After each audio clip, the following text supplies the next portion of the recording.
المنصوري طيار مقاتلات محترف وقاتل أيضا للعدو المحترف ومصاب عمليات حربية وجرح حرب أكتوبر. وأنا الآن في استراحة المحارب ابن النيل والهرم، مصري حتى النخاع، جمال عبد الناصر جدي، وأنور السادات أبي، وحسني مبارك معلمي، ودرة مصر هي أمي. ومختوم بخاتم النسر على قلبي وعلى صدري أعلى أوسمة ونياشين القوات المسلحة في مصر.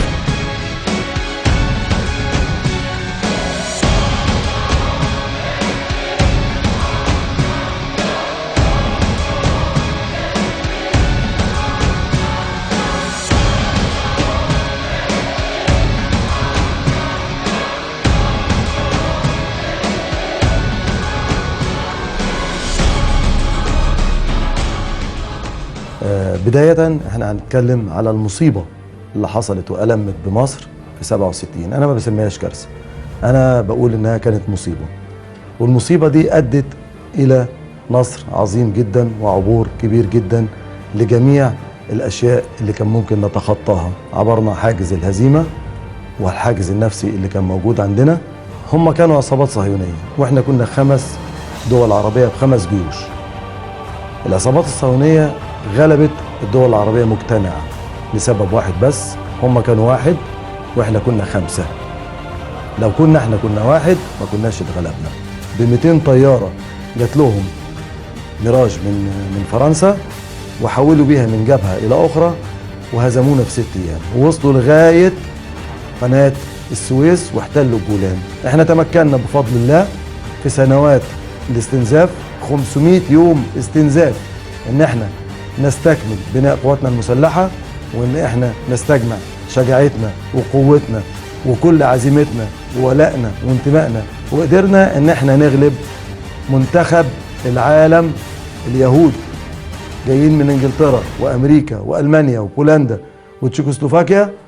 احنا غلبناهم عبر 100,000 جندي و1000 دبابة و220 طيارة و2000 مدفع في 6 ساعات.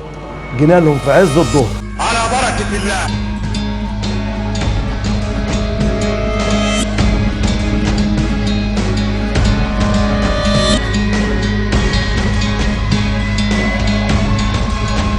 جالهم الساعة 2 الظهرية، ضربهم العلقة التمام واتقطعت ايدين اسرائيل واتمزقت، لان كان لازم يفهموا ان سماءنا محرقة ومياهنا مغرقة، وهذه أرضي أنا، وأبي ضحى هنا، وأبي قال لنا مزقوا أعداءنا.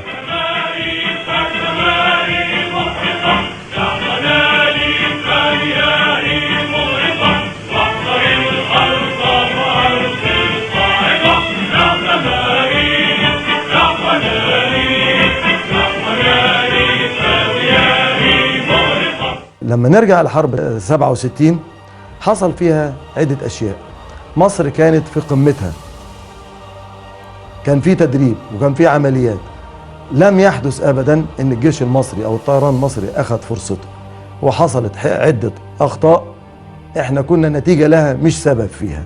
لكن ما ننساش أبدا أنه الطيارات بتتضرب الساعة 9 الصبحية، طيارين نطوا وخدوا الطيارات وطلعوا وضربوا طيارات ونزلوا المطار مضروب ومليان قنابل ومات واستشهد. ما ننساش ابدا نبيل شكري شيخ المقاتلين المصريين، طيار طلع لقى طيار تاني راكب في الطياره مكانه، فهو عايز يطلع، حط الطبنجه في دماغ زميله تميم فهمي وخد منه الطياره وطلع ضرب طياره ميراج ونزل. اللي حصل في 67 بعد شهر بالظبط بدات الروح تدب، والجثه الهامده اللي قال عليها موسى ديان قال لك قدام الجيش المصري 50 إلى 70 سنة علشان يعرف يتحرك. أول ضربة جت في 14 و15 يوليو، الفريق الطيار اللي أعاد للقوات الجوية مجدها جمع شمل قواته، والأسد اللي كان بيلعق جراحه جوه العريم طلع في ضربة جوية أفقدت العدو اتزانه بمقاتلاتنا القاذفة على ضفاف القناة، وفهمتهم من العملية أنهم مش جايين في نزهة زي ما كانوا متخيلين. توالت الشبكات والمعارك والضرب 500 يوم يوم 24 أكتوبر ده يوم خالد ويوم له ذكرى كبيرة عندي. في هذا اليوم اتجوزت، وفي هذا اليوم حصلت أول معركة جوية واتضربت فيها إسرائيل علقة جامدة جدا واتهزقوا واتمسح بيهم الأرض. 4 طيارات ميراج اتضربوا في كمين من اللواء 102 اللي قائده شيخ المقاتلين اللواء طليبة، ومعاه رضا العراقي، ومعاه مدحت زكي، ومعاه علي ماسك، ومعاه فوزي سلامة، ورجالة مصر اللي لو في منهم 50 واحد كان إسرائيل مشيت، وكان إسرائيل عرفت كويس قوي إن المصريين لحمهم مر وما يتاكلوش أبدا، وإذا كانوا اعتقدوا إن هم كالونا في 67 فإحنا وقفنا لهم في زورهم. جمال عبد الناصر استدعى السوفييت بأطقم صواريخ وبطيارين في محاولة لتثبيت اليهود عقبال ما يكتمل البناء ويكتمل حائط الصد من الصواريخ المصرية اللي هي تدافع عن مصر. كان يريد أن تظل الجبهة المصرية مكشوفة لكي يستطيع بتفوقه الجوي أن يحدد مجال حركتها. إن العدو يقوم بغارات كل يوم من 20 إلى 150 غارة. إن العدو في بعض الأيام يلقي 1000 طن من القنابل، ما يساوي 1,000,000 جنيه استرليني ثمنا لما يلقى على الجبهة من المتفجرات. وكان اعترافه أخيرا. وبدأت طائرات الفانتوم الأمريكية تتساقط على أراضينا، وبدأ طيار الفانتوم الصفوة المنتقاة من القوة العسكرية الإسرائيلية العدوانية يقعون أسرى في أيدي رجالنا. بدأت تساقط الطائرات الفانتوم من الصواريخ المصرية وكذلك من الطائرات المصرية. أذكر هنا الطيار أحمد عاطف. حسني مبارك كان قائد القوات الجوية وأطلق عليه اسم كان معروف بيه جدا، لأن حسني مبارك كان يعرفنا كلنا بالاسم وبالواحد لقلة عددنا. كنا 100 طيار ووصلنا ل 400 طيار بعون الله في 9 دفع ب 400 طيار عملهم في وقت قياسي. عمل ايه يا احمد عاطف؟ احمد عاطف اسمه FFK، يعني فيرست فانتوم كيلر، يعني اول قاتل للطائرة الفانتوم، في اسقاط اول طائرة فانتوم على الجبهة المصرية سنة 70 لما امريكا ادت لهم اخر ما في الترسانة العسكرية الامريكية من تكنولوجيا اسمها الشبح. واحنا عندنا قتلة الاشباح الفانتوم كيلرز اللي انا هقول عليهم دلوقتي او هنوع على جزء منهم، لان انا بقول على سبيل الذكر وليس على سبيل الحصر.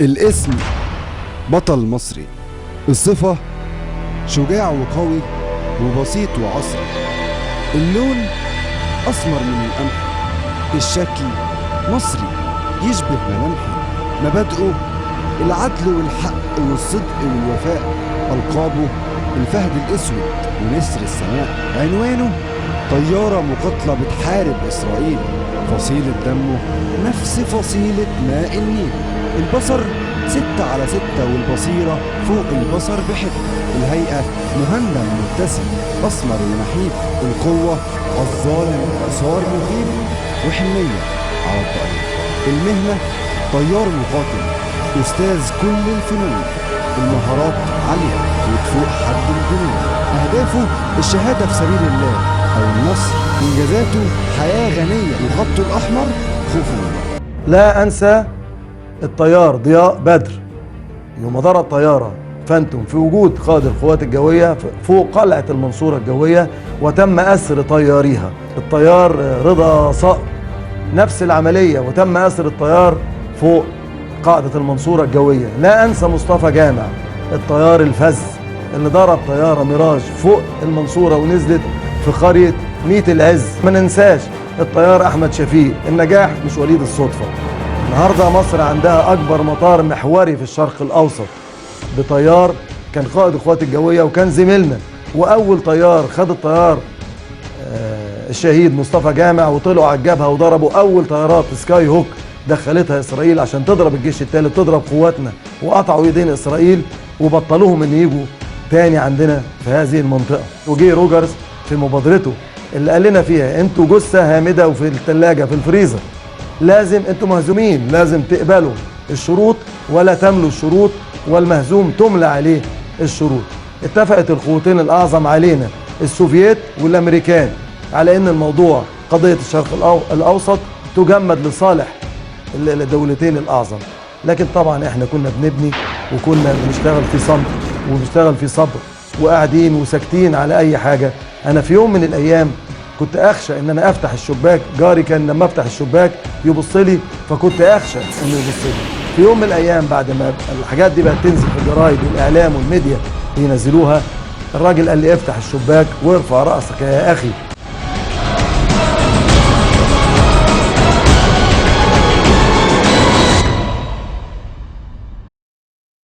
دخلنا على بعد كده على معركة شهيرة وفريدة بظروفها، وتعتبر أطول معركة جوية جرت ما بعد 67 حتى 73.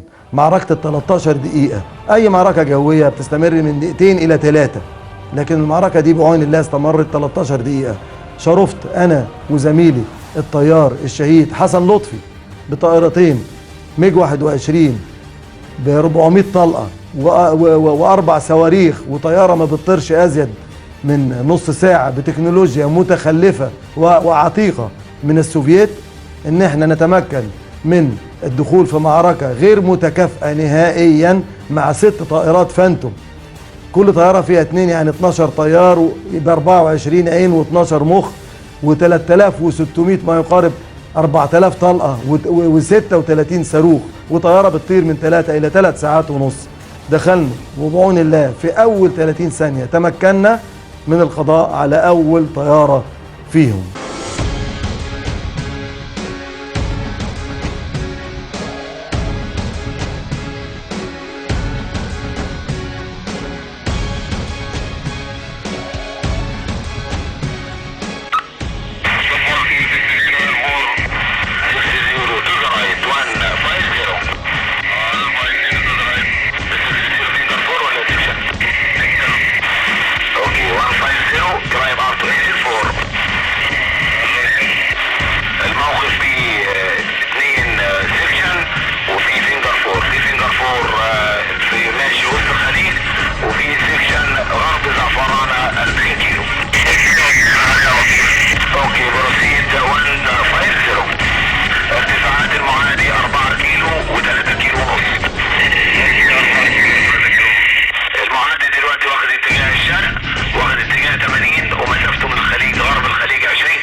وبعون الله بعد نفاذ الوقود والمعركة الطويلة الشهيرة اللي احنا اشتركنا فيها دي، تمكنت من الهبوط بالطائرة الميج 21 سليما على الأرض على طريق الزعفرانة حلوان، على بعد 50 متر من شاطئ البحر عند العين السخنة. تقريبا فين هينزل عشان يطلع له الهليكوبتر؟ العجل على الطريق ينزل بالأمن. هو نازل على الطريق. لأن أنا حلفت قدام السيد رئيس الجمهورية جمال عبد الناصر لما بتخرج وكنت طيار إن سلاحي لا أتركه قط حتى أذوق الموت.